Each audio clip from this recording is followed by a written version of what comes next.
The very name Viking conjures images of unyielding strength, audacious raids, and an almost supernatural fearlessness. From the chilling sagas to Hollywood blockbusters, we're taught to believe that these Norse warriors, with their longships slicing through icy waves and axes cleaving shields, were the ultimate purveyors of terror. They plundered monasteries, established vast trade networks, and explored uncharted territories, seemingly bowing to no one and fearing nothing. They were the apex predators of their age, leaving a trail of awe and destruction across Europe and beyond. Their reputation for relentless aggression and an unshakable will to conquer is cemented in the annals of history, portraying them as the embodiment of an unstoppable force. But what if this widely accepted narrative, while largely true, isn't the entire truth?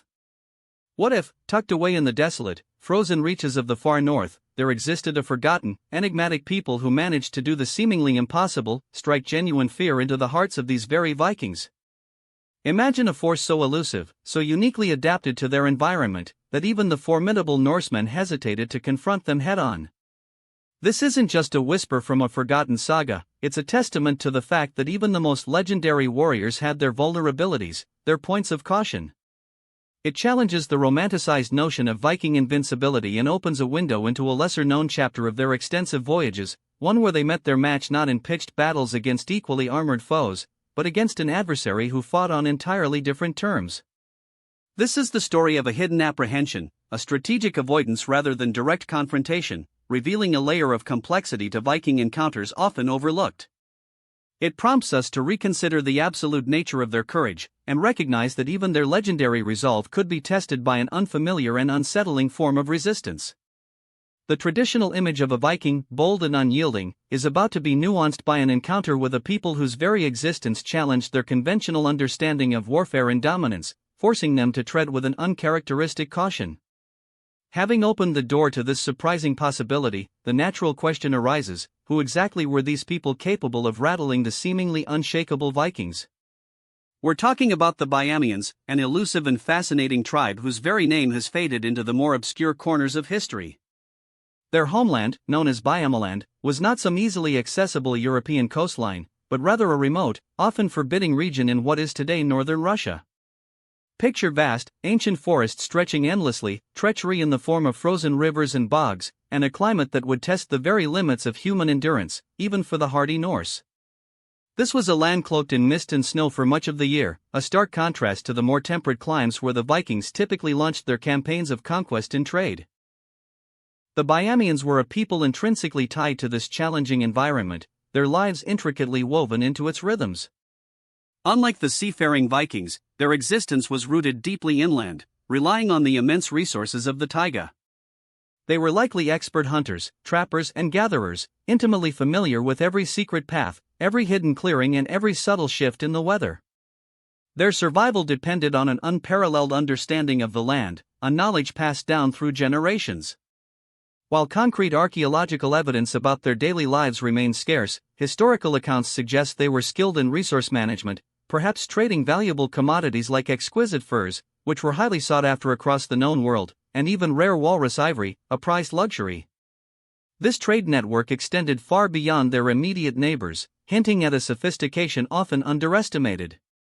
Their communities, though perhaps not as grand or sprawling as Viking settlements, were undoubtedly resilient, forged by the necessities of a harsh existence. They were a people whose very presence was shaped by the immense, untamed wilderness they called home, a wilderness that served not only as their provider, but also as their ultimate protector. Their resilience and deep connection to their challenging environment gave them an inherent advantage, turning their seemingly isolated homeland into an impenetrable fortress against any external force daring to venture too far into its depths. But it wasn't just their knowledge of the land that made them formidable, it was also the strange, almost otherworldly reputation that preceded them, a reputation that hinted at practices and powers beyond the comprehension of the ordinary Norseman. So what compelled the Vikings, those renowned voyagers and plunderers, to venture into such an inhospitable and mysterious land? Their motivations were, in fact, more nuanced than simple brute force conquest. While the allure of plunder was certainly ever present in the Viking mindset, the primary draw to Bjarmaland was often trade. This remote region was a treasure trove of highly coveted goods, particularly the luxurious furs of Arctic animals like sables, ermines, and foxes, which fetched exorbitant prices in the markets of Europe and beyond. Imagine the demand for exotic pelts in the colder climes of medieval Scandinavia or the more fashion-conscious courts to the south. Beyond furs, there was also walrus ivory, a material as valuable as elephant ivory, used for exquisite carvings and status symbols harvested from the vast northern seas. There are even whispers of silver and other precious metals flowing into Pyamaland from deeper within the east via ancient trade routes that stretched across the Eurasian landmass, further sweetening the pot for opportunistic Norse traders. Thus, Viking longships, those iconic symbols of warfare, would often approach Pyamaland's coasts not with a solely aggressive intent, but with the hope of peaceful exchange, seeking to fill their holds with these immensely profitable commodities. However, the nature of the Vikings was never purely mercantile. Their visits often teetered on a knife edge between commerce and coercion. A trading expedition could and frequently did devolve into an attempted raid or an effort to extort goods by force. It was in these very moments of attempted dominance that the Vikings encountered their first significant and unexpected obstacle. The Bjarmians, unlike many of the more fragmented or less organized peoples the Norse had encountered, were not easily cowed. They didn't simply cede their valuable resources under duress. Instead, they demonstrated a fierce and highly effective resistance, surprising the Vikings with their resolve and the cunning with which they defended their territory and their wealth. This wasn't always a grand, open-field battle. More often, it was a frustrating, costly and utterly bewildering series of skirmishes and vanishing acts. The Vikings, accustomed to overwhelming their opponents with a direct charge and superior arms in pitched combat, found themselves increasingly disoriented and vulnerable in this alien environment. Their usual tactics proved ineffective against a foe who refused to stand and fight on their terms, a foe whose very land seemed to conspire against the invaders, turning every forest and every frozen river into a potential trap.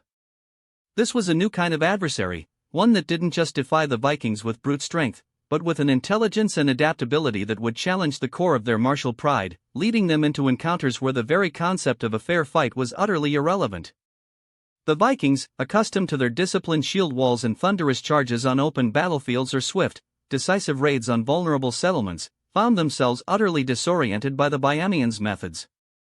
This wasn't a fight they understood, nor one they were equipped to win using their traditional strengths.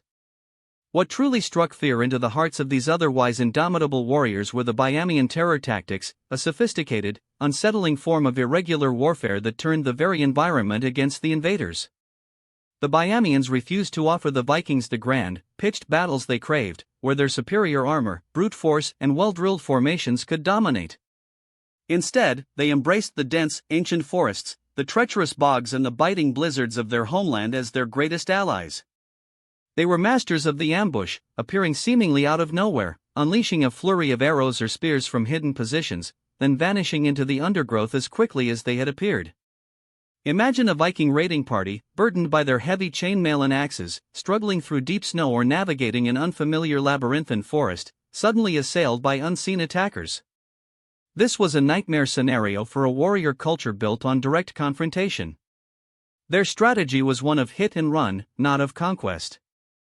They aimed to inflict casualties, harass supply lines and chip away at Viking morale, rather than engage in a decisive head-on clash they might lose.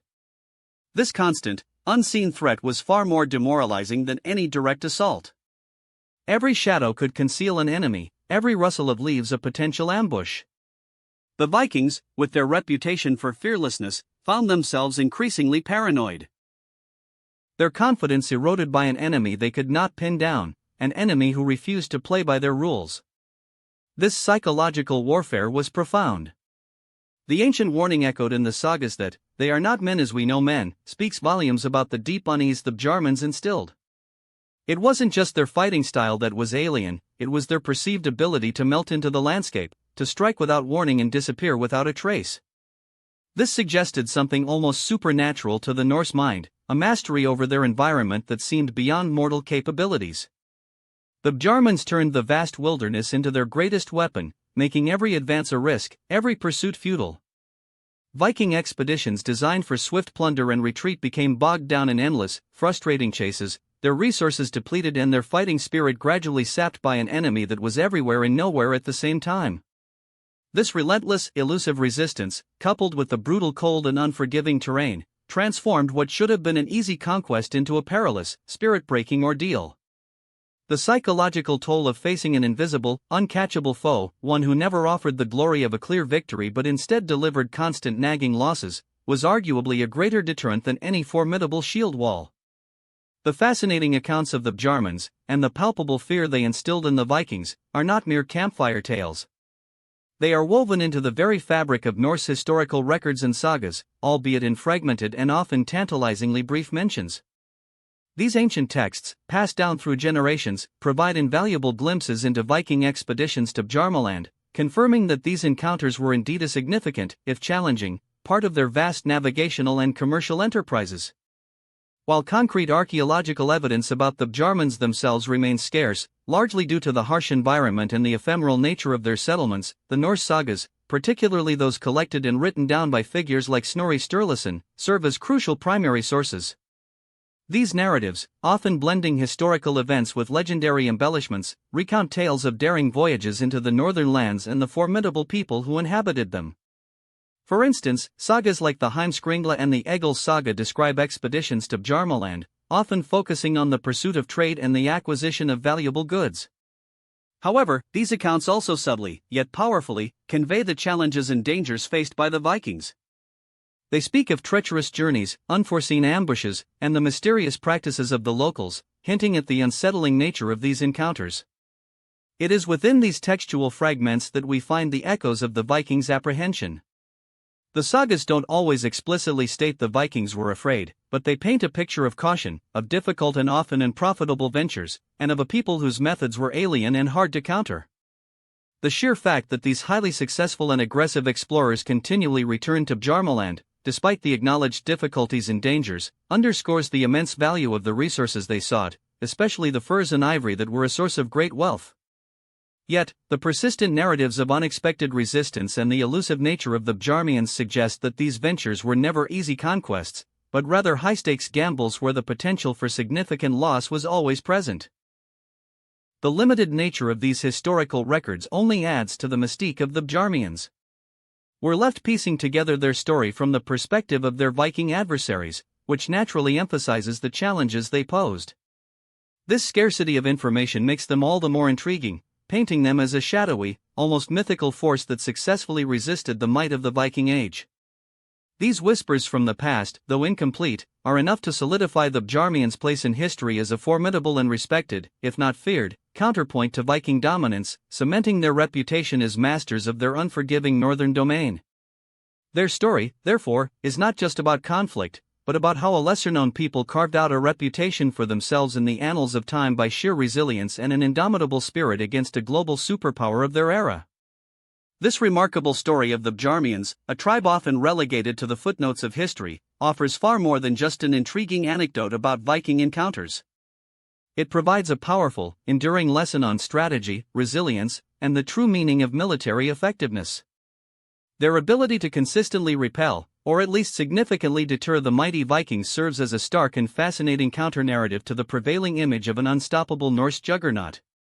It profoundly challenges the notion of Viking invincibility, revealing that even the most formidable, wide-ranging forces can encounter unexpected and insurmountable obstacles when faced with a sufficiently cunning and adaptable opponent. The Bjarmians teach us that sheer brute strength, superior numbers, or even advanced weaponry are not always the deciding factors in conflict. Instead, their success underscores the profound effectiveness of unconventional warfare. Their reliance on guerrilla tactics, ambushes, hit-and-run assaults, and the strategic use of terrain was a masterclass in leveraging unique advantages against a more conventionally powerful foe. They understood that their frozen forests and treacherous bogs were not simply obstacles, but extensions of their defensive capabilities, transforming their homeland into an impenetrable fortress that swallowed up invaders. This adaptability, this willingness to fight on their own terms and force their enemy into unfamiliar and disadvantageous situations, highlights a timeless military principle. The most effective strategy is often one that exploits the weaknesses of the adversary while maximizing one's own strengths. Furthermore, the Bjarmian story powerfully illustrates the inherent strength derived from indigenous knowledge and a deep connection to the land. Their intimate understanding of Bjarmaland's harsh environment allowed them to navigate it with ease, set traps, find cover, and vanish without a trace, turning the very climate and topography into formidable weapons. This deep-rooted ancestral knowledge proved to be a more potent defense than any shield wall or longship. It reminds us that often, the most significant advantages lie not in technological superiority or overwhelming force, but in a profound harmony with one's surroundings and the resourcefulness to turn environmental challenges into strategic assets. Their defiance offers a compelling testament to the resilience of seemingly weaker peoples when defending their homes and way of life against overwhelming odds, proving that a fierce will to protect one's sovereignty, combined with intelligent and symmetric tactics, can indeed halt even the most aggressive expansionists. It encourages us to look beyond the grand narratives of conquest and recognize the countless untold stories of resistance and adaptability that shaped our world. And so, as we draw this fascinating journey to a close, the story of the Bjarmians leaves us with a profound, almost poetic, re-evaluation of Viking history. It shatters the simplistic, one-dimensional image of an always victorious, universally feared warrior caste, replacing it with a richer, more complex tapestry of interactions where even they encountered their limitations.